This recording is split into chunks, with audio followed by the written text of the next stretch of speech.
اعوذ باللہ من الشیطان الرجیم بسم اللہ الرحمن الرحیم۔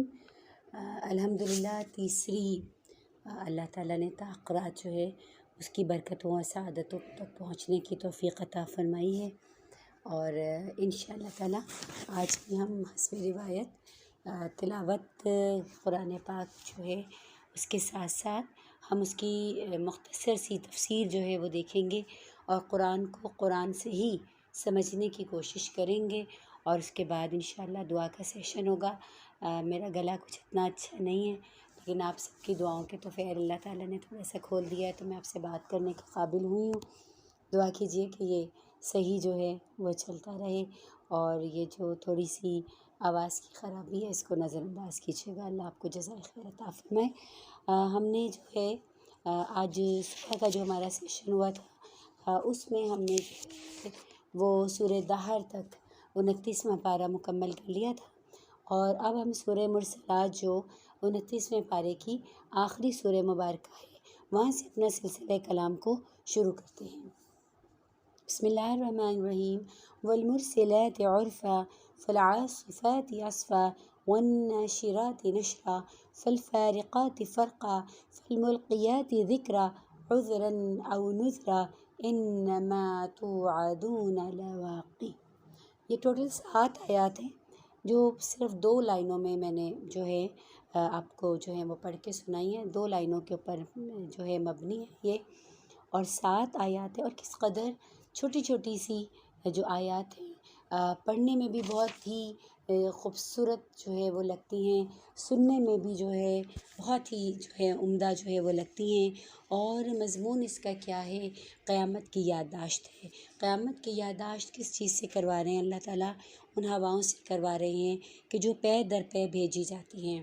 ہوائیں ہمارا روز کی مرہ کی مشاہدے کی چیز ہے کہ ہواؤں کو ہم دیکھتے ہیں کہ جو وقتاً فوقتاً چلتی ہیں، طوفانی رفتار سے چلتی ہیں، کبھی بادلوں کو اٹھاتی ہیں، کبھی پھیلاتی ہیں، کبھی ان کو پھاڑ کے جدا کرتی ہیں، پھر دلوں میں خدا کی یاد ڈالتی ہیں، عذر کے طور پر یا ڈراوے کے طور پر۔ یعنی کبھی کبھی جب وہ اس سے بارش برستی ہے تو لوگ جو ہے وہ شکر ادا کرتے ہیں، اور کبھی کبھی جب طوفانی بن جاتی ہیں تو انسان جو ہے وہ ڈر کے اللہ سے اللہ کی پناہ میں آ جاتا ہے، ان تباہی کے خوف سے اور ان ہواؤں کی وحشت سے بچ کر۔ اور اللہ نے کہا کہ جس طرح یہ ہواؤں کا نظام تمہارے کنٹرول میں نہیں ہے، اسی طرح جس چیز کا تم سے وعدہ کیا جا رہا ہے، یعنی قیامت کے دن کا یا اس عذاب کا کہ جو تم پہ واقع ہونے والا ہے، تو یہ بھی اسی طرح جو ہے وہ حق ہے اور تمہارے کنٹرول سے باہر ہے۔ اور پھر قیامت کا پورا نقشہ جو ہے وہ اللہ تعالیٰ کھینچتے ہوئے کہتے ہیں کہ جب ستارے جو ہے وہ مان پڑ جائیں گے، یعنی کہ بے نور ہو جائیں گے، اور آسمان جو ہے وہ پھاڑ دیا جائے گا، یعنی وہ ساری چیزیں جو آج نظام شمسی کے تحت اپنے مدار میں جو ہیں وہ چل رہی ہیں، وہ ساری گریویٹیز جو ہیں، کشش جو ہے وہ ختم کر دی جائیں گی، اور آسمان کا جو پردہ ہے جو لگا ہوا ہے اس کو پھاڑ دیا جائے گا، اور پہاڑ دھنک ڈالے جائیں گے۔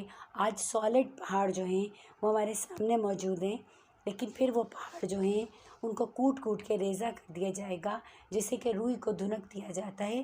تو کبھی اگر آپ نے مشاہدہ کیا ہو تو ہم دیکھو گا کہ اس کے باریک باریک سے ذرے جو ہے نا وہ ہوا میں ایسے اڑتے ہوئے جو ہے وہ پھر رہے ہوتے ہیں جیسے بالکل ان کا کوئی وزن نہیں ہے، اور وہ رسولوں کی حاضری کا وقت جو ہے وہ آن پہنچے گا۔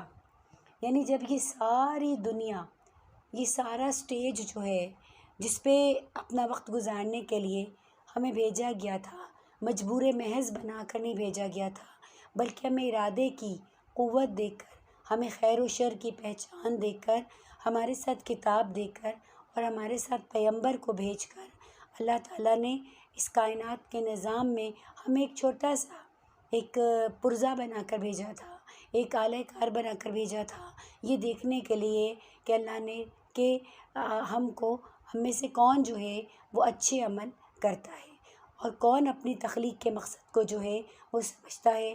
تو اس وقت پھر جب پوری کلاس جو ہے وہ اللہ کے سامنے پیش کی جائے گی، تو پھر اس کلاس کے جو استاد ہوں گے، یعنی کہ پیغمبر علیہ الصلوۃ والسلام، وہ گواہی کے لیے آئیں گے، اور وہ اپنا مدعا پیش کریں گے کہ اللہ جو پیغام آپ نے دیا تھا ہم نے پوری کی پوری دیانتداری کے ساتھ بغیر کسی لالچ کے وہ پیغام جو ہے وہ لوگوں تک پہنچا دیا، اور پھر کہا کہ اس روز وہ چیز واقع ہو جائے گی جس کے لیے یہ کام اٹھا کر رکھا گیا ہے، یعنی اس دن کے لیے یہ تباہی اور یہ سب کچھ جو ہے وہ ڈیلے کی گئی ہے، اور ایک دن ہوگا کہ وہ سب کچھ واقع ہو جائے گا فیصلے کے روز کے لیے۔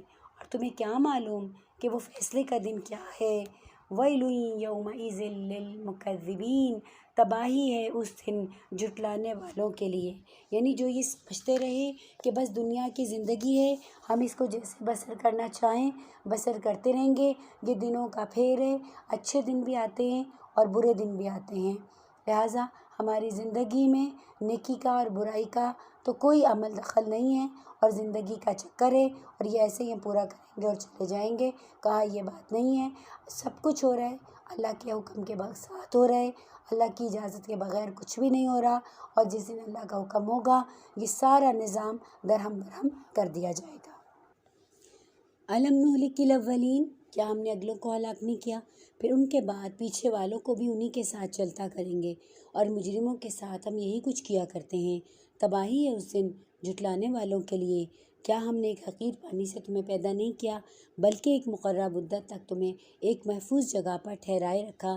تو دیکھو ہم اس پر بھی قادر تھے کہ بلکہ ہم بہت اچھی قدرت رکھنے والے ہیں۔ تباہی ہے اس روز جھٹلانے والوں کے لیے۔ دو نشانیاں اللہ رب العزت ہمیں دکھا رہے ہیں، ایک ہلاکت پچھلے لوگوں کی اور پھر ان سے آگے والی قوم کی۔ اللہ کا میرا مستقل قاعدہ ہے کہ جو میرے قانون اور ضوابط جو ہے وہ توڑے گی قوم، میں ان کو جو ہے عذاب میں مبتلا کرتا رہوں گا۔ اور دوسری چیز جو اللہ سبحانہ تعالیٰ نے بتائی وہ ہماری تخلیق جو ہے وہ بتائی کہ تمہیں ایک حقیر پانی سے جو ہے وہ میں نے پیدا کیا، اور پھر پیدا کرنے کے جو عمل تھا تمہارا اس میں ایک مدت تھی جو تمہیں رحم مادر میں گزارنی تھی، اس رحم مادر کی مدت میں تمہیں اللہ سبحانہ تعالیٰ نے ایک ایسے محفوظ ٹھکانے میں رکھا کہ جہاں سے تمہیں سانس بھی ملتا رہا، جہاں سے تمہارے جسم کی ہڈیاں، گوشت پوست اور تمہارے اعضاء بھی جو ہے وہ بنتے رہے۔ تو پھر بھی تم اللہ کی قدرتوں پہ کوئی شک رکھتے ہو؟ تو اللہ نے کہا اگر اب بھی رکھتے ہو تو پھر تباہی ہے تم جھٹلانے والوں کے لیے۔ کیا ہم نے زمین کو سمیٹ کر رکھنے والی نہیں بنایا؟ زندوں کے لیے بھی مردوں کے لیے بھی۔ زمین کے اوپر ہمیں اور زمین کے نیچے وہ لوگ ہیں کہ جن کا وقت پورا ہو گیا اور وہ برزخ کی دنیا میں زندگی گزار رہے ہیں، اور اس میں بلند و بالا پہاڑ جمائے اور تمہیں میٹھا پانی پلایا۔ تباہی ہے اس روز جھٹلانے والوں کے لیے۔ کتنی کامن سینس کی باتیں اللہ تعالیٰ کر رہے ہیں، اور ان نشانیوں سے اللہ تعالیٰ جو ہے جھنجھوڑ کے ہمیں اپنی طرف آنے کی دعوت دے رہے ہیں۔ چلو اب اسی چیز کی طرف جسے تم جھٹلایا کرتے تھے، چلو اس سائے کی طرف جو 3 شاخوں والا ہے۔ 3 شاخوں والا سائے سے مراد کون سا سایہ ہے؟ وہ جو دھوئیں کا سایہ ہے، اور دھواں جب بہت گاڑھا ہو کے بہت بڑی مقدار میں اوپر کو اٹھتا ہے تو پھر وہ مختلف جو ہے وہ شاخوں میں جا کر تقسیم ہو جاتا ہے، اور سایہ تو اچھا ہوتا ہے، نہیں یہ آگ کا سایہ ہے، یہ دھوئیں کا سایہ ہے، یہ ٹھنڈک بھی نہیں دیتا اور یہ آگ کی لپٹ سے بچانے والا بھی نہیں ہے۔ اور وہ آگ کیسی ہے؟ وہ آگ محل جیسی بڑی بڑی چنگاریاں پھینکے گی۔ جس آگ کی چنگاریاں جو ہیں محل جتنی بڑی بڑی ہوں گی تو ذرا تصور کیجئے کہ وہ آگ جو ہے وہ خود کتنی بڑی ہوگی، جو اچھلتی ہوئی یوں محسوس ہوں گی کہ گویا وہ زرد رنگ کے اونٹ ہیں۔ آگ میں دیکھیں مختلف رنگ ہوتے ہیں، نیلے رنگ کا شعلہ ہوتا ہے، اورنج جو ہے وہ کلر کا جو ہے وہ شعلہ ہوتا ہے، اور ایک بالکل جو ہے ایک سرخی مائل ہوتا ہے اور ایک اورنج سے کر کا زرد ہوتا ہے۔ سب سے تیز آگ ہوتی ہے وہ زرد رنگ کی ہوتی ہے، تو کہا کہ وہ زرد اونٹ جو ہے اس طرح کی وہ آگ جو ہے وہ ہوگی۔ اور پھر اللہ نے کہا تباہی ہے اس روز جھٹلانے والوں کے لیے۔ یہ وہ دن ہے جس میں وہ نہ کچھ بولیں گے اور نہ ہی انہیں موقع دیا جائے گا کہ کوئی عذر پیش کریں۔ اس دن بولنے کا موقع، اپنی صفائی پیش کرنے کا موقع بھی کسی انسان کو جو ہے وہ نہیں دیا جائے گا۔ اور صفائی میں ہے بھی کیا ان کے پاس پیش کرنے کے لیے؟ صفائی میں پیش کرنے کے لیے ان کے پاس وہ لوگ ہیں کہ جن کے یہ الزام لگائیں گے کہ یا اللہ ہمیں انہوں نے گمراہ کیا تھا، یا اللہ ہم ان کے پیچھے لگ کے جو ہے وہ غلط راستوں پہ گئے تھے، تو اللہ نے کہا کہ اب یہ موقع اور یہ وقت جو ہے وہ ختم ہو گیا، تمہارا کوئی عذر جو ہے وہ اللہ کے یہاں قابل قبول نہیں ہے۔ تو پھر جھنجھوڑا تباہی ہے اس دن جھٹلانے والوں کے لیے۔ جب یہ آیتیں بار بار پڑھ رہے ہیں تو اللہ سے دعا کرتے جائیے کہ اللہ اس دن کی تباہی سے، اس دن کے جھوٹے لوگوں سے اور اس دن کے جھٹلانے والے گروہ کی گرد سے بھی ہمیں محفوظ رکھے اور بہت دور رکھے ہمیں ان اعمال سے۔ یہ فیصلے کا دن ہے، ہم نے تمہیں اور تم سے پہلے گزرے ہوئے لوگوں کو جمع کر دیا ہے۔ اب اگر کوئی چال چل سکتے ہو تو میرے مقابلے میں چل دیکھو۔ گمان ایسے ہی ہو رہا ہے کہ بہت ہوشیار اور عیار لوگ ہوں گے کہ جو دنیا میں مکارانہ فریب کے ساتھ چالیں چلا کرتے تھے، تو اللہ بھی چیلنج کر رہے ہیں کہ اتنے ہوشیار ہو تو کرو میرے مقابلے میں کوئی چال چل کے دیکھو۔ تو تباہی ہے اس دن جھٹلانے والوں کے لیے۔ ہاں، متقی لوگ آج سایوں اور چشموں میں ہیں، جو پھل چاہیں کھانے کے لیے حاضر ہیں۔ کھاؤ پیو مزے سے ان اعمال کے صلے میں جو تم کرتے رہو۔ کلو واشربو ہنیئا بما کنتم تعملون۔ یہ جنت آپ کو ٹرے میں رکھ کے نہیں ملی، آپ نے اس کے لیے محنت کی ہے، آپ نے اس کے لیے کچھ عمل کیے ہیں، اور وہ عمل سے بارگاہ الہی میں آپ نے ایمان لے کر آئے اور اللہ کے رسول صلی اللہ علیہ وسلم کی رسالت اور ختم نبوت پر آپ نے اپنے ایمان کو پختہ رکھا، تو پھر اللہ تعالیٰ نے اپنا فضل آپ کے اعمال کے ساتھ شامل حال کیا۔